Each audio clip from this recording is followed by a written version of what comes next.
you so much for coming back and joining me on my YouTube channel, Supreme Comics Girl.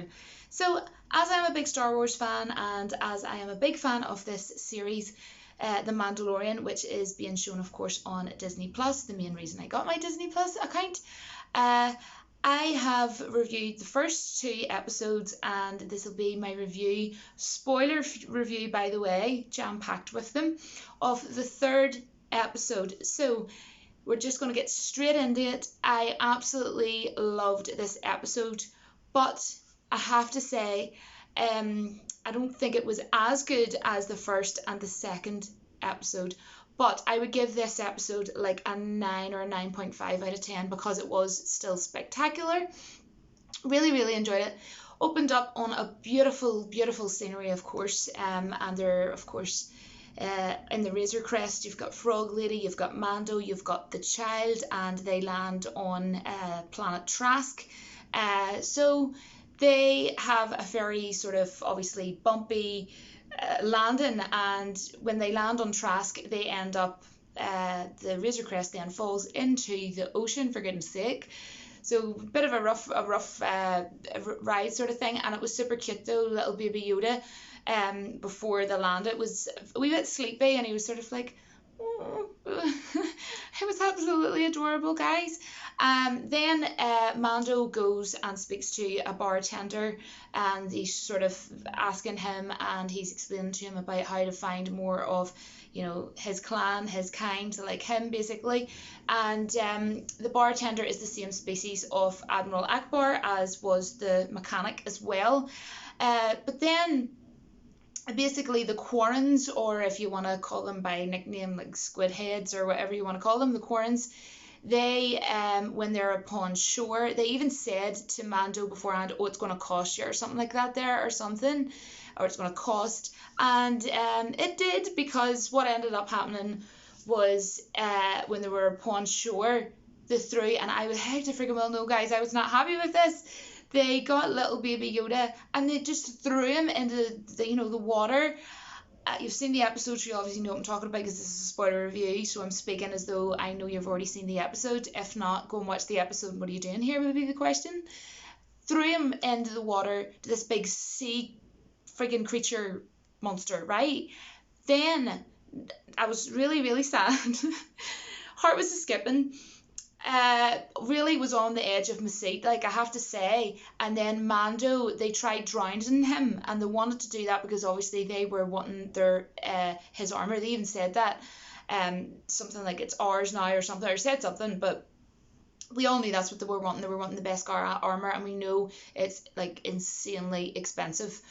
So that really was fantastically done, that scene, even though I was like, no. Very well done. Really, really, really loved that. And then, wow, we get to a really epic scene, which is Bo-Katan comes along, which I love her as a character, and I'm going to get to talk a bit more about her as well. She comes and saves them. And her character was played by the actress Katie Sackhoff. And in case anybody didn't know, or you're not really familiar, or you maybe haven't watched Star Wars Rebels or anything like that, she actually voiced Bo-Katan in Star Wars Rebels. So she was actually playing herself. So I thought that was very respectful for the creators of the show to actually ask the original voice actor of her to actually play her. So that was really fun and really cool as a Star Wars fan to actually see that. And of course her character has been through so much since the last time we seen her in Star Wars Rebels. And when she took off her helmet, that's when you could really see, this is what I really want to talk about, because Mando was really skeptical at this point. It's stuff like, are you even, you know, like Mandalorians or whatever, you know, because I was going to say Katie Sackhoff, but it is Katie Sackhoff, you know what I mean. Bo-Katan sort of sees his clan as the old ways of Mandalore, whereas Mando is very honourable to his clan, you know, he's very loyal, you know, he's always keeps to his word, sort of always keeps to his word, very loyal, you know what I mean? So, and he has a very, very more of a warrior aspect to his character, so, obviously. So, I love the interaction as well between the two of them, because he was very questionable and he was being questionable about it. I love that interactive action between Bo-Katan and Mando. So after a conversation between those two, Bo-Katan and Mando, he goes and helps steal weapons from an Imperial ship. And oh my gosh, all those fun action scenes, very fun action sequences was going on. I do have a little nitpick which I will get to in a moment, and it's just maybe me being nitpicky, so I'm not really gonna pull at straws on it. But especially what I loved about that was Mando throwing the grenades and everything. Like, honest to goodness, all those scenes were really, really fun and really, really entertaining.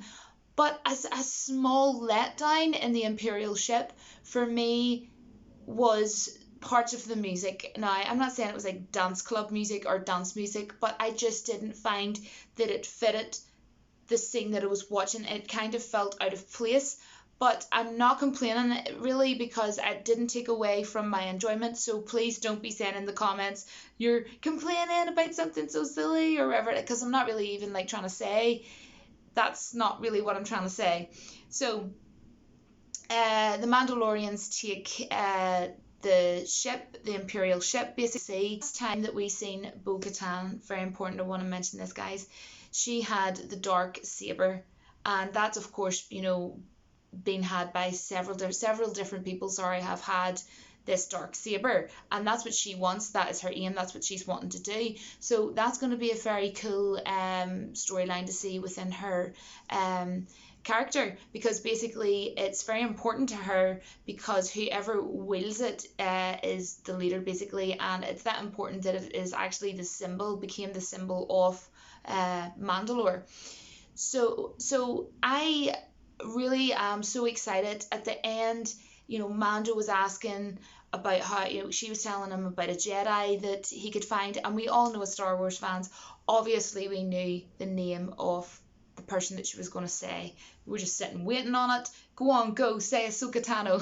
So he said Ahsoka Tano, and I'm like, yay! But obviously I knew Ahsoka Tano was going to be in this.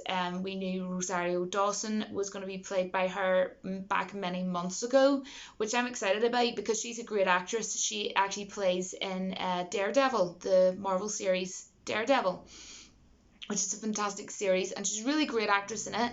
So I can't wait to see her, and I can't wait to see her play as Ahsoka.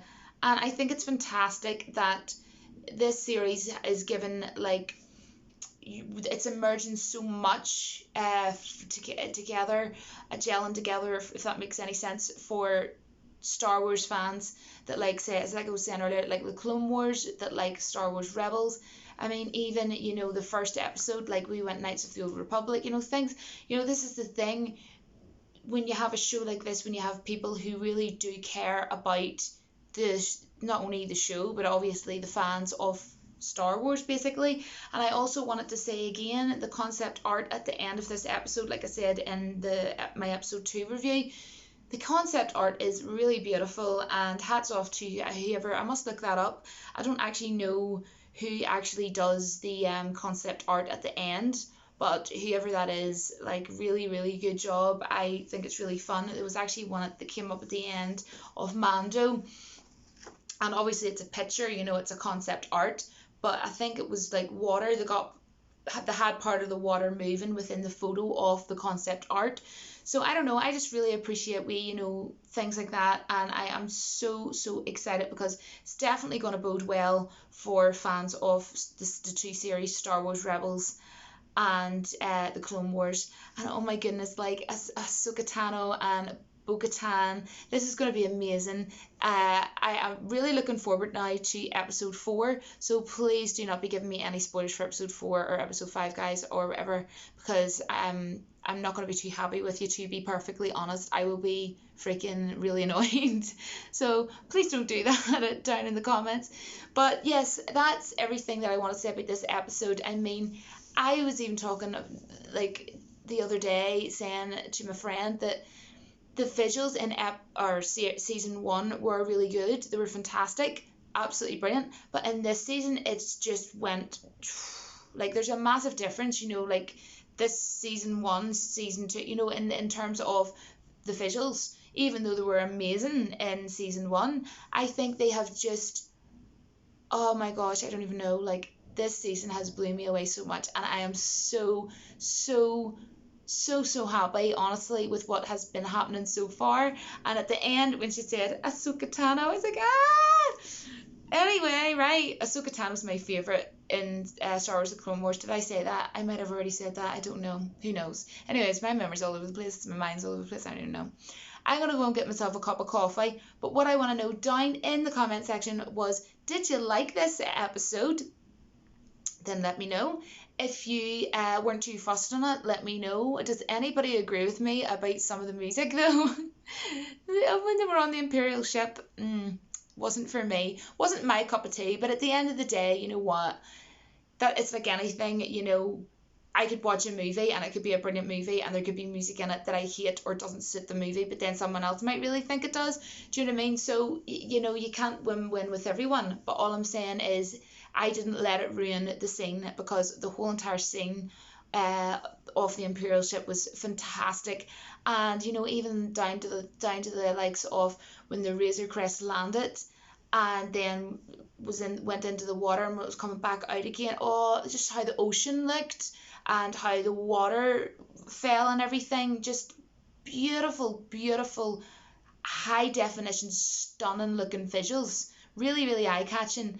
That's probably the best way I would describe this series so far. It's just so intriguing and eye catching. And I think that I will definitely prefer this season over season 1. Already I can say I prefer this season over season 1.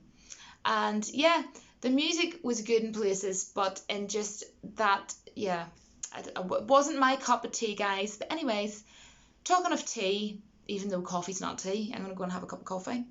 And I will speak to you all soon, guys. I will be watching episode 4 probably this evening, because I've got a lot of stuff to do now, and then I want to get this, obviously edit it and get this up onto my YouTube channel for all of you guys. So what I want to know down in the comments is, what was your favourite part about this? And if there was any parts or any aspects of it that you didn't like, then let me know down in the comments. And yes, thank you so much for all the support. I also want to say that I do have a PayPal account. So if you would like to support my YouTube channel, I will always leave it in the pinned comments down in the comment section. And you can go on there and you can donate $1, $5, $3, whatever you want at any point, basically. I really do appreciate it, but it is never expected. Support is support at the end of the day. Thank you so much for watching this video. Thank you so much for always giving me so much kind words of encouragement and confidence. I will speak to you so soon, guys, but until then, take care, and I will, yeah, I don't know what I was going to say. I think I was going to say something, I can't remember what I was going to say anyway. Hope you enjoyed this episode, guys, and I will see you soon, guys. Bye.